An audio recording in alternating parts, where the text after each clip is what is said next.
Hey guys, BlueBalls11 back with another Shadowverse video. This time we're going to be taking a look at Wardhaven, but it's unlimited. Wow. So basically, if this deck is so bloody overpowered that it's at the top of the cancer of the rotation meta, why not give it a spin in the Wild West that is unlimited? Hell yeah.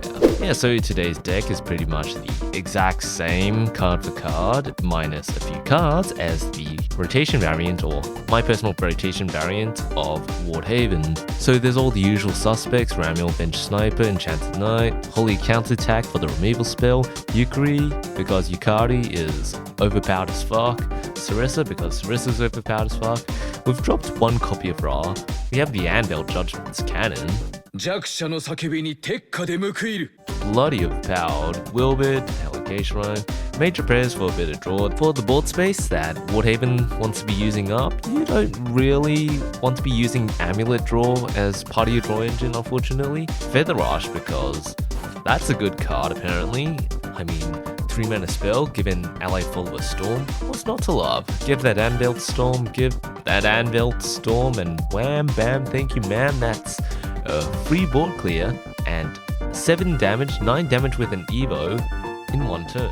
And then we also have Globe of the Stairways because one copy draws the Hallowed K Shrine, gives you a bit of extra draw. Not bad.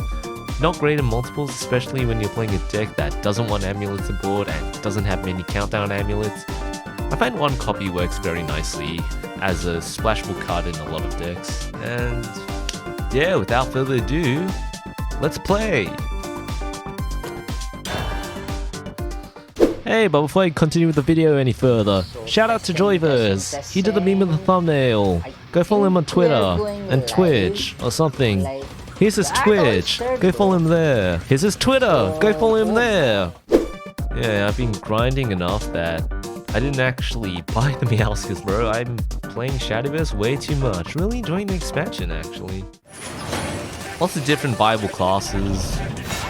I don't think there's any one particular class that I feel is particularly underpowered, but let's take a look. So today's deck is against our worst matchup, Artifact Portal.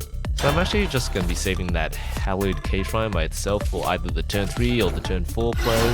Hopefully, if it's a turn 4 play, I get a Ramiel on top of it. If I don't, that's sad. If I do, that's great.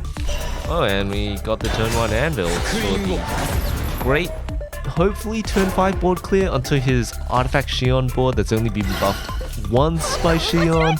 If it gets buffed any more than once, you're kinda stuffed. And I am also kind of stuffed because without that turn 2 ward, I don't know if I can proc this on turn 5 anymore. Maybe turn 6 if I'm lucky. At the very least,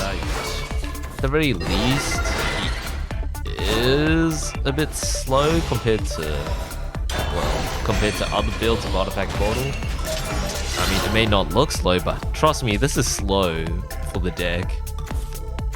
Oh boy. Yikes. Alright, so you just straight up shields on turn 4. Definitely a pain to deal with. I'm not sure if I can deal with this. I'm gonna use Enchanted Knight, hopefully draw something useful here. Nothing useful, maybe Globe with the Stairways. But do I really want to Globe here? Yeah, you know what? Honestly, it's fine. The Globe also acts as an activator for Major Prayers. Just gonna slap the Technomancer here. Hopefully he doesn't have Acceleradium into Artifact Rush, clear wards, clear board, evolve the smaller. One major consideration, tech choice for the deck, which I haven't included, is kill Holy Marksman with the heal-based AoE board clear. At the very least, he is digging for more artifact followers. Doesn't look like he has more artifact followers, so that's a blessing. And a half. And what I can actually do this turn is I have 2 options. I can Hallowed K Shrine into Major Prayers when I have no board space, or I can just Silk in here. And then I'll just evolve the Holy Cavalier. Trade it in.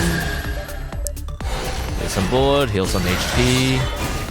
Zelkini is great for the unlimited format, and is even more so relevant with the amount of early chip damage or aggro decks that are running around the format. Viable aggro decks, I might add. Those aggro decks in unlimited, the heavy aggression of aggro decks can actually get around how aggressive, well, can actually get around how defensive the world is. Isn't that something? Right, so right now I'm contemplating whether I should Willbit Great Knight and whether that will cause any issues. Having said that, if I play single ward here, it does proc the Willbit next turn, not this turn, which is a blessing because then he won't be able to keep up any board on the next turn. The only issue is if he slaps me into Oblivion, which he may be looking to do between that T-pose into artifact spam. At the very least, he will be taking damage every time he rushes into a ward, so that's part of why Willbit is one of your best card techs against artifact in the format. The only issue with Willbit is getting to that 6 mana turn where you're able to play Willbit without getting face smacked into Oblivion, which it looks like he may be trying to do here. He will be taking a fair amount of damage. And on the next turn, ooh, okay, so he will in fact be able to clear all my wards. He's the Willbit, and it remains to be seen as to whether he'll be able to pick up a third Radiant artifact. There's the third Radiant artifact. That's game, set, match. I'm your host, BlueBalls11, and I'll see you next time. Peace. Jokes. Okay, yeah. An unfortunate matchup there. Not really much you can do other than pray that the enemy artifact player whiffs. That's the case when you're playing pretty much any mid-range board value deck against artifact. Artifact just beats you up so much and you don't really have anything you can do to respond, especially if you don't have the deck text to deal with early artifact boards, or Shion boards specifically. There's a reason why Golden Kill into 3 hills on turn 4, turn 5 is the premier Haven deck in Unlimited at the moment. Control Haven, I would say, is probably the best choice for Unlimited at the moment, but Ward Haven is powerful enough that as long as it's not Artifact Portal, or Artifact Portal with a good roll, you're pretty much set to go. Hopefully. And yet again, we have the turn 1 Anvil Judgment's Cannon, and hopefully turn 5, turn 6 Feather Rush, maybe? Perhaps. And then we also have that Ramil for that turn 2 play that isn't going to be easily removed. That's nice, especially against Shadow, which only really runs spell damage removal, 2 mana spell damage removal. So because it's spell damage removal, they won't be able to easily remove the Ramil without, well, anything if they're running most standard versions of Shadow. And judging off the Lady Grey there, it is going to be some form of Minth Shadow. The common package that's utilized in Minth Shadow is a combination of Burial Rite effects and the Lady Grey into...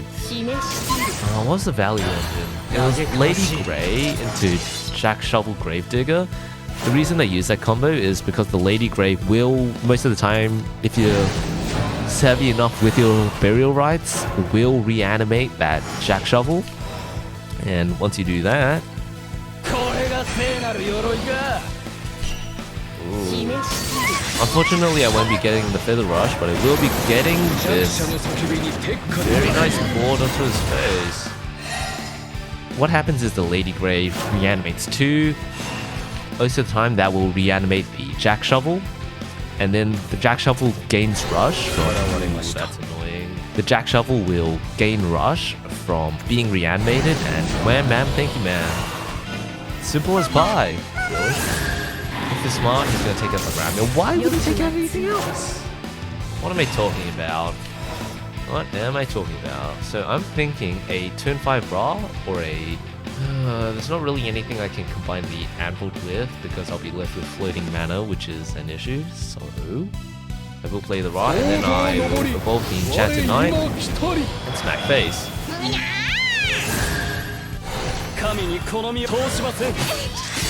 The smart thing to do would be to take care of the Sarcophagus Wraith, but not so sure about that. So for the next turn, we have two options. We can play 2-3 mana followers, or we can play Sarissa for the reanimate value. That's right, Sarissa is basically a reanimate. Enhanced 6, randomly summon. It's reanimate. Enhanced 6, reanimate the highest cost sword follower that was destroyed during this match. Okay, so it looks like he won't in fact be able to remove my Ra from the board. He will reanimate the Lady Grave because he did Burial Rite the Lady Grave before. And then, well, easy game, easy life. Hello. I'll just whack his face and clear the board with the free anvil I get from Sarissa. And then next turn, I'll just anvil again. Bam! And Myth Shadows doesn't have a lot of good ways to deal with a heavy ward deck or heavy ward board like I was pushing forward there. If I was to say it, Wardhaven and Unlimited, I try to play it as a kind of aggro value deck over an actual mid-range deck, especially since you're able to generate a fair amount of board early, and like aggro decks, what you do is you play your early board, you play your early value, and then what you try to do is you try to push face damage with whatever board value you're able to generate early. And because all your followers have ward, or the majority of followers in your deck have ward, what happens is your opponent has to trade into your followers instead of hitting your face back. It's kind of like aggro in that sense, in that it will ignore your enemy's board in order to hit face. Of course, you still do have the option to respond to your enemy's board, but most of the time, Anvil will take care of that for you. If you run Golden Kill, he'll take care of the enemy board for you, but not a lot of space for Golden Kill. Insert Golden Kill into this deck, it's more of a defensive deck, because what I would do is I'll take out Feather Rush, I'll take out Glaive with the Stairways, I'll put in a bit more healing, a bit more procs for Golden Kill's AoE damage effect, but I just run the Feather Rush here because I like to be aggressive. I like to smack the opponent's face into oblivion. The other option for aggressive plays in Unlimited is Sarissa and Major Prayers. So Sarissa, you get that early Sarissa on board, especially going first behind a ward or two. Your opponent doesn't have any good banish or targeted removal that specifically targets Sarissa. You snowball Sarissa out of control, you smack the opponent's face into oblivion, and wham, your opponent's dead. Yeah, so that's pretty much it from me. I know I played only 2 games today, but wow, Wardhaven is so broken? Wardhaven is so broken that you can do well in Unlimited as long as it's not Artifact. And if you hate the deck, or if you have the deck, I encourage you to try it out. Give me a shout in the comments if you think that Wardhaven should be nerfed. I think it should. Crystallize to an Anvil, that's how I would do it.